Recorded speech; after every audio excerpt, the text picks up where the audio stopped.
Welcome everyone, growercoach.com. Ken Salville here today. Welcome to my plant room. Okay, well, we've got a lot of plants. I have plants upstairs in front of all my windows. I'm packed full upstairs, and we often kick things out down here into the plant room, and this keeps the plants alive until spring, when we can kick them back outside where they can get some full sun and enjoy the outdoor. The temperatures outside are way better. They love to see the fluctuation. They love the nice warm summer sun. Some of the plants we put in shaded areas, some are in sun. These brugmansias here, they are really best for full sun locations, and yeah, it's really great. The other thing we do is that if we get plants down here, like we have some of the Christmas cactus and some Easter cactus, and we have some orchid cactuses and that sort of thing. Lots of things that flower, and so when they start to bloom, usually down here, because we have a very nice quality grow light here that's producing some very high quality light, that the plants really respond to that, and they do really well. And so what happens there is that they'll often get happy and start blooming and budding and whatnot. So then we move them upstairs as soon as they're looking happy. We had a bunch of amaryllis plants, hippeastrum plants. We've moved them upstairs now because they're all budded and starting to grow. We have a few more in here that are still in the dormant process. I don't know if you can see this one here, but this is a white amaryllis. I've got a couple more down on the floor here. We always seem to have a few of those. One of our favorite plants. I always love to see things that bloom indoors. It's just kind of fun through the wintertime to have a little bit of color. So on that note, the other thing that I wanted to talk about was about how, when you do have a plant room like this, there's a few chores that you have to do, and one of the things is pest control. And the way I do pest control is just with my hands. So I inspect all the surfaces. I inspect every single leaf, every single stem. About once a week I go through the whole thing. And, some weeks I'll hit every single one, and other weeks I'll miss some, but I'll catch them the following week, and then I'll start to find some of the bugs. And you always do get insects. That's just the way it goes. As soon as I move them outside, then I have all the beneficial insects that are outside that can come in, and they'll often help me do pest control just by eating all the bad insects. So the insects that we have right now, we have a few aphids, not a lot, but a few here and there. We have some mealybug that's showing up, and that's one of the most common things when you do indoor plant production of any kind. When you're growing indoors, the mealybugs just take off. We also have some spider mites, and so what I'm going to do is I'm going to show you a few of these things as I look around. And all I do is I just touch them with my hands, and I just squish them with my fingers. It's just, they're so delicate. If you just touch them, they die. So the issues that we have is in the is that, like, with each one, you kind of have to really look carefully in certain locations and certain species of plants that also are better, or let's say are more attractive to some insects than others. So the brugmansias, we always have a lot of brugmansias. They just love the plant room down here. So they get all excited and they grow, and they even will produce flower buds down here as well. But I'm not really too crazy about, I don't care if they bloom or not. The biggest issue we have with the brugmansias is they want to hog all the light. So you can see these huge leaves. So what I have to do is I have to come through here and pinch off a lot of these big leaves and just get them right out of here, so that some of the light can shine down, because what you can't see on the floor here is that the entire floor is covered with plants. So what I do is I take the plants that need the higher light, and I try to get them right under this grow light. And it's quite hot. It's got a lot of heat here, so it really gets plants growing. So I try to position the plants. Right now I have a begonia that's growing here, and it's right in the middle of everything, and it's kind of a low light plant. So I can relocate that plant sort of underneath these brugmansias to give them, let's say, a little bit shadier location, because they don't need the full heat. But by removing these leaves, which is a regular sort of routine, I allow more light to get down and hit the bottom leaves of the brugmansias, and on the ground as well, because I have jade plants spider plants, and again, lots of the Schlumbergias, so that's the Christmas cactuses, and I have orchid cactuses, and aloe veras, and haworthias, all kinds of succulents, and that sort of thing. And my plumerias over here. Plumeria is doing very well. I'm going to show you some close-ups here in a minute. The plumeria is starting to bud quite nicely, so it's got some beautiful buds coming on it. I'm really excited about that. This one is yellow with a little bit of white on it, and they're super fragrant, very nice plant to grow. They are an actual tree when they're grown in the tropics outside. We grow them on the patio in the summertime, and in the winter, if they decide to send out some buds, then we'll let them mature down here a bit and then move them upstairs when they're getting ready to bloom, so we can enjoy them upstairs. But again, the Brugmansias are just always needing the leafage thinned out so that the plants on the ground can get some light. The other thing is that because we're in a plant room, it's crammed with plants, we also have to be aware that there's debris that's falling. So keeping your plant room clean is really important. So going through, taking off dead leaves or leaves that are not looking super good, or leaves that might be damaged. We're also checking the leaves carefully to see what kind of insect pests we might have. There's always something going on. Some spider mites. We even had some thrips in here. They just came in from outside, and I don't know if you know about thrips, but they can be a little bit of an issue, but plants seem to be able to live with them pretty well. Yeah, so that's basically that for this part, but what I'm going to do is I'm going to show you just a little bit of a close-up of some of these plants and on the ground here, so you can see what kind of things we're doing. And I'll show you a few pests that we have. I see there's a mealybug here. I have some spider mite on the plumeria, and there was a little bit of aphid at some point down on my one of the pink Brugmansias. And yeah, we're always trying to grow a few plants here and there, something interesting.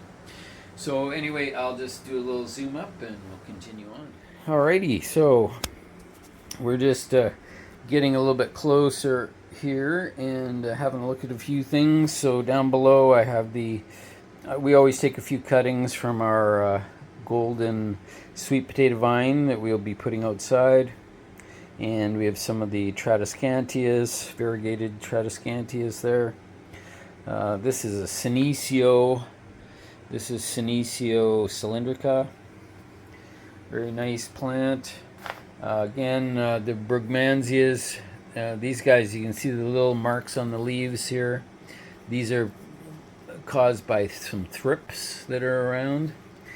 But nothing there to really worry about. Over here is the plumeria, and I'll show you the flower buds coming on that one. So it's looking like it's going to bloom. Probably be a few weeks yet before that thing gets blooming. But I also want to show you this speckled look here. This is spider mite damage, and you'll find it on the warmer parts of the plant, so up at the top of the plant rather than down at the bottom. And you can see the sort of rusty look here on this leaf. And so what I do is I just rub this with my thumb and just smooth it out on the sides, and that'll usually squish and crush most of the spider mites that are on there. And I'm also doing the bottom side as well. You can actually see the discoloration on my fingers here. That's the little dead spider mites. These are red spider mites, so but you can see them there on almost every leaf. So I go over every leaf very carefully and try to go back and forth and side to side to just make sure I squish as many as I can, and I'll also get some of the eggs as well. So yeah, just giving them a little wipe. You can also use a damp cloth as well, which is useful. And yeah, I'll often use a damp cloth, especially larger leaf plants, because then I can just literally take the cloth and wash the upper sides and the bottom sides and just give it a little bit of a wipe. Some of them are just so fragile. If you just lightly touch them, it kills them. So it's one of these things that's not hard to do. It's just that when you have thousands of leaves, it's difficult to do because you have to hit every leaf. Now, yeah, it can be a challenge.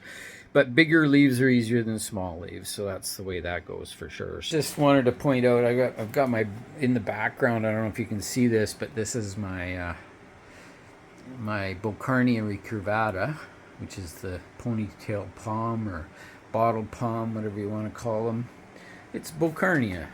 And we can see down below here the big, it's got a big pot, it's about 3 feet in diameter. And it's got the huge bottle shaped base on each one. I had some videos of this one outside, so you might check some other videos to see that one. And we've got a few different assorted succulents that we have growing down here, as well as orchid cactuses. And so many of you may know that I grow a lot of different types of orchid cactuses. So many of them are upstairs right now, as they have just finished blooming, some of them, so they'll be relocated. And this is my Begonia pegasus, which is grown outside in a pot, and then I just moved them inside. This one's actually getting ready for some water. It's quite dry. I don't know if you can see how dry the soil is, soil surface. So I can just look at that and see it's ready for a good drink. And we always do some cuttings, some spider plant cuttings, and some plectranthus cuttings and whatnot there that we're going to use in our planters for next year. And I even have some Gloxinia bulbs that you can't really see so good there. They're just dormant, waiting till next year, or until when they get going again. And again, these beautiful Brugmansias. You can see some of them are darker green and some of them are lighter green. The lighter green ones are actually the yellow colored ones, and the darker one is the pink colored one. But I want to show you this mealybug here. I don't like the mealybugs, but they show up. There's one on the leaf right there. So again, all I have to do is just touch it. It doesn't run away, and that's it. It's done. So there you go. And you know, we always check the growing tips. The growing tips of plants are where the softest tissues are, and that's where the where you're going to find a lot of insects that will hang out. And there's another mealybug. I don't know if you can see that guy. Just down in between the leaves there. So I'll get in here after I'm done this video here, and I'll have a really close look and make sure everything is good, and inspect all the growing tips to make sure there's no aphids or spider mites or thrips or whatever there is. And I just try to reduce the population. I know I'm not going to get them all. That's just the way it is. I just can't get everything. There's a clivia down there. Clivia is an interesting plant, as well as another amaryllis. And looks like some more mealybugs. Look at that right there. So again, I'll just give them a little wipe. Remember, with the mealybugs, I have a video on mealybugs, and it shows the egg masses that we always look for to make sure that we get those little guys. And I'll put a few videos here at the end of just some of the plants that we have upstairs, and so you can have a look at those. So I guess that's going to be about it for today. Have a lot more plants here than even what I can show you all at once.